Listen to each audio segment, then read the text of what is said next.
बच्चों, आज आप लोगों की वार्षिक परीक्षा है। जो आपने पूरे साल सीखा उसे उपयोग में लाने का समय आ गया है। हाँ? जी गुरु माँ। परीक्षा तो किसी को पसंद नहीं। मुझे भी पसंद नहीं थी। बच्चों पर परीक्षा कसौटी होती है हमारी समझ की। हमने क्या सीखा और हमें किस विषय में ज्यादा मेहनत करनी चाहिए, परीक्षा हमें वो बताती है। बिल्कुल महाराज, इसीलिए मैंने लिखित परीक्षा के बजाय इस साल प्रायोगिक परीक्षा रखी है, जहां बच्चे अपनी पढ़ाई को प्रयोग करके सवाल हल करेंगे। ओह, बहुत बढ़िया गुरु माँ। और जो बच्चा प्रथम आएगा, मैं उसे अपनी तरफ से ढेर सारे पुरस्कार दूंगा। बाबा, आप हमें लालच दे रहे हैं? नहीं देवो, मैं प्रोत्साहन दे रहा हूँ ताकि तुम सब ये समझ सको कि मेहनत और ज्ञान का फल हमेशा मिलता ही मिलता है। ढेर सारे पुरस्कार। तो परीक्षा के 4 सवाल हैं, जिनका समाधान आपको इस प्रयोग द्वारा करना है। पहले आपको इंद्रधनुष के सारे रंग लिखने हैं, क्रम से, जैसे वो इंद्रधनुष में दिखाई देते हैं। गुरु माँ, अभी गर्मी में इंद्रधनुष कहाँ दिखेगा? हाँ गुरु माँ, रंग तो याद है पर उनका क्रम याद नहीं। तो करो याद, बारिश में कई बार देखा होगा ना इंद्रधनुष। अब दूसरा सवाल, तुम लोगों को एक चित्र बनाना है जहाँ सूरज समुद्र के पार ढल रहा है या फिर एक खेत पर उग रहा है, इन 3 रंगों से। गुरु माँ, सूरज तो नारंगी रंग का होता है और खेत हरे। फिर? सोचो सोचो, हमने चित्रकला में कई रंगों का प्रयोग किया था। और अब तीसरा सवाल, इसके लिए तुम लोगों को दक्षिण दिशा की तरफ जाना है। वहाँ तुम्हें कुछ ऐसा खोजना है जिसमें तुम अपने जवाबों का पर्चा रख सको। और अब चौथा प्रश्न, तुम्हें एक बांस की टोकरी बनानी है, उसमें पानी भरना है और उसमें वो चीज रखकर यहाँ तक लानी है। लेकिन याद रहे, इसमें ना तो तुम्हारा जवाबों वाला पर्चा भीगना चाहिए और ना ही टोकरी में से पानी खाली होना चाहिए। तुम सब एक एक पोटली ले लो। जी गुरु माँ। वो सारे पुरस्कार हम दामों को ही जिताएंगे और उसमें से अपना हिस्सा ले जाएंगे। बाकियों का डर नहीं, बस बलराम को संभालना होगा। उसका दिमाग कुछ ज्यादा ही तेज है। पर वो बहुत भोला है, उसको तो संभाल ही लेंगे।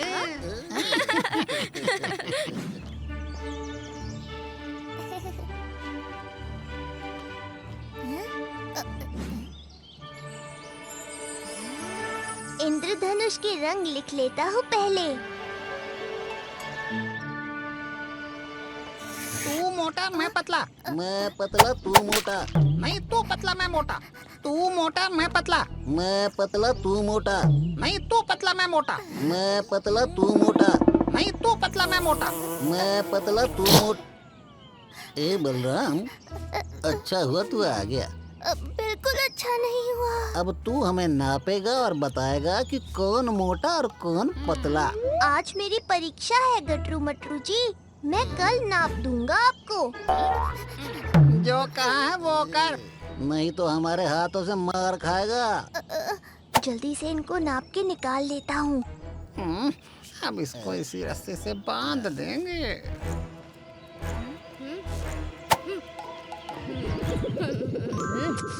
ये दुष्ट कभी नहीं सुधरेंगे। चलो दाऊ, आप दोनों गटरू मटरू को सुधारो, मैं दामू को देखता हूँ।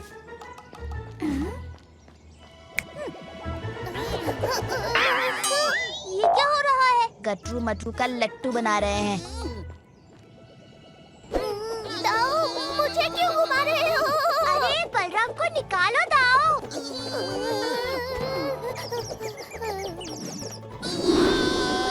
दाऊ, अच्छा घुमाया। मेरी पोटली दामू चुरा ले गया, पर भैया गए हैं वापस लाने उस तरफ। हाँ?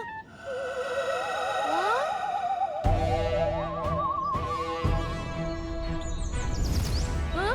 हाँ?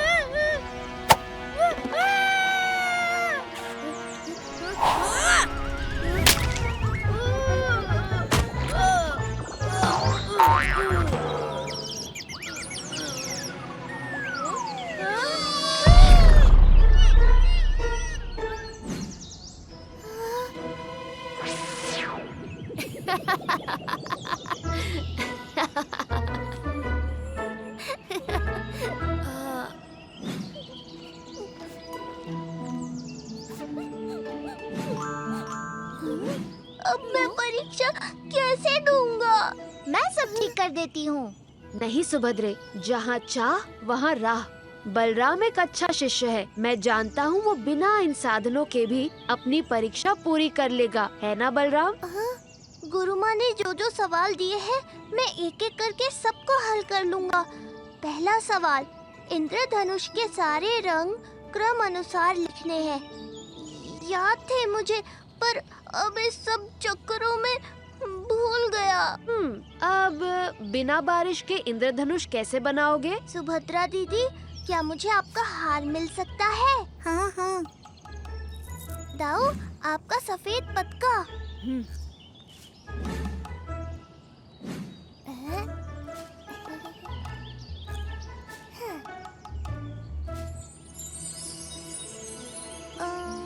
अब लिखो किस पर? लेखनी, कागज और स्याही। लेखनी, कागज और स्याही तो सब खराब हो गई। जगन, ये मोरपंख मुझे अति प्रिय है। आज ये तेरी लेखनी और ये पतका तेरा कागज। बस क्या ही चाहिए? दाऊ, मेरी एक समस्या का हल आपके हल से हो सकता है।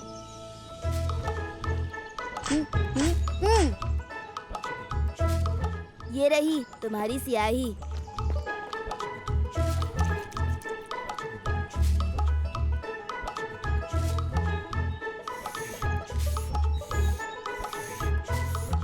हो गया एक प्रश्न हल। अब बारी चित्रकला की। पर चित्र बनाऊंगा किस पर? मेरा पर्चा तो फट गया। कोई ना कोई उपाय मिल जाएगा बलराम। चलो, सब ठीक हुआ। अब थोड़ी झपकी ले ली जाए। इतनी जल्दी भी क्या है छोटे भाई, वो देखो। अच्छा बलराम, जब तक मैं वापस ना आ जाऊं अच्छे से रहना, माँ को तंग मत करना। माँ मुझे तंग करती है, हर समय डांटती रहती है। मैं तो सबसे सीधा भोला बलराम हूँ, पूछ लो किसी से भी।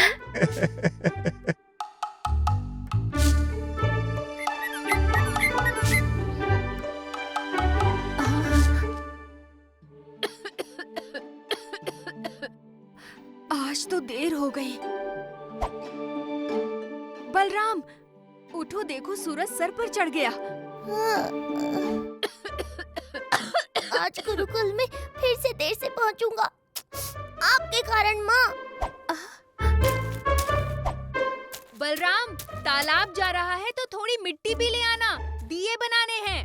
मेरे पास समय नहीं है माँ, आप ले आओ।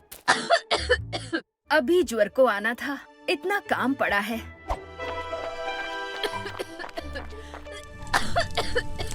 बलराम सुन, थोड़ा आटा निकाल दे और रास्ते में मुंशी जी का घर पड़ेगा, वहाँ ये दिए पहुँचा देना। मुझे देर हो रही है माँ।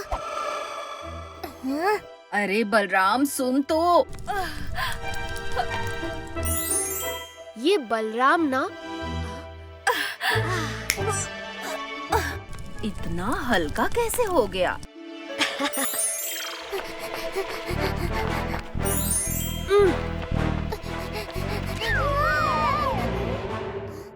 बलराम, माँ की सहायता नहीं की तूने? समय नहीं था मेरे पास, गुरुकुल पहुंचना था।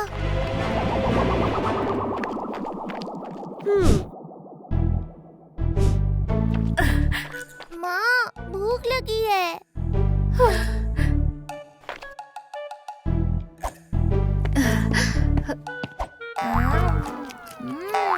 धीरे धीरे खाओ बलराम। नहीं नहीं, मुझे मेरे मित्रों के साथ खेलने जाना है। आज रहने दे, आज दुकान पर बहुत काम है। क्या माँ, मैं गुरुकुल से पढ़कर आया हूँ और तुम आते ही काम पर लगा रही हो। नहीं, मुझे खेलने जाना है। हाँ, माँ के लिए भोजन भी नहीं छोड़ा।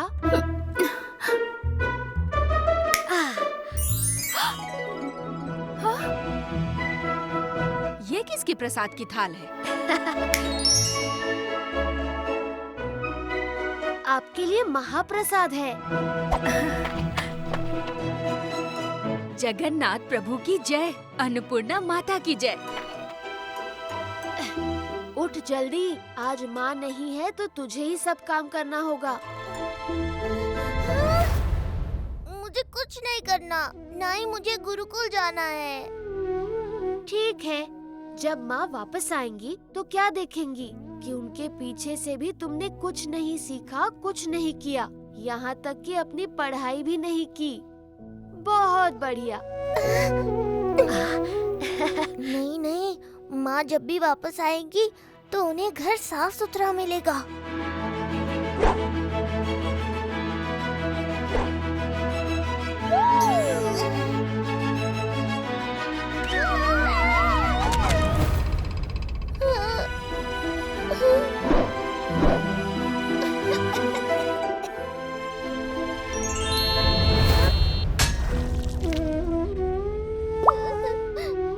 माँ, आ जाओ वापस। माँ ऐसे छोटे मोटे घावों से नहीं डरती।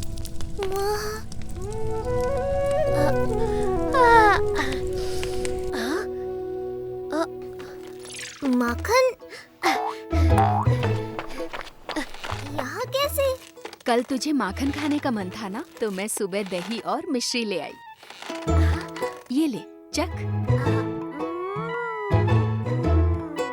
कैसा है? जैसा यशोदा मैया बनाती थी, बिल्कुल वैसा। क्या? मतलब जगन बताता है यशोदा मैया का माखन ही सबसे स्वादिष्ट होता है।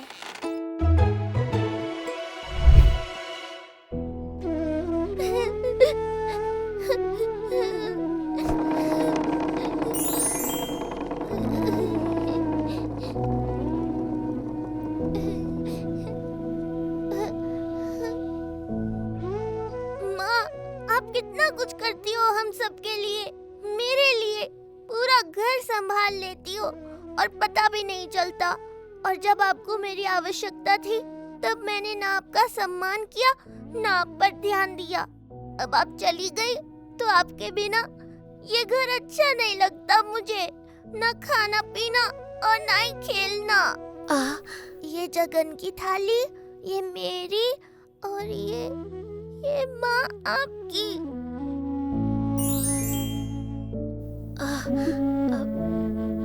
माँ, आप विश्राम करें कुछ दिन।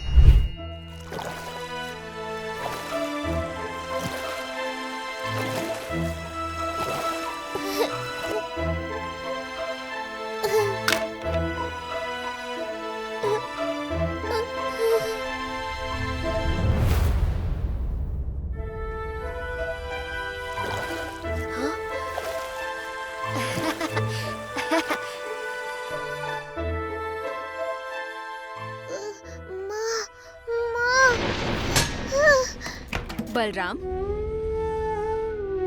क्या हुआ? क्या हुआ बेटा? उठो बलराम। आप वापस आ गई माँ। हाँ? मैं तो तुम्हारे साथ ही आई थी नौका विहार से, और तुम आगे भाग गई ये कहकर कि तुम्हें जगन से मिलना है। हाँ? माँ, आप मुझे डांटना, मारना, गुस्सा करना, पर कभी मुझसे दूर मत जाना।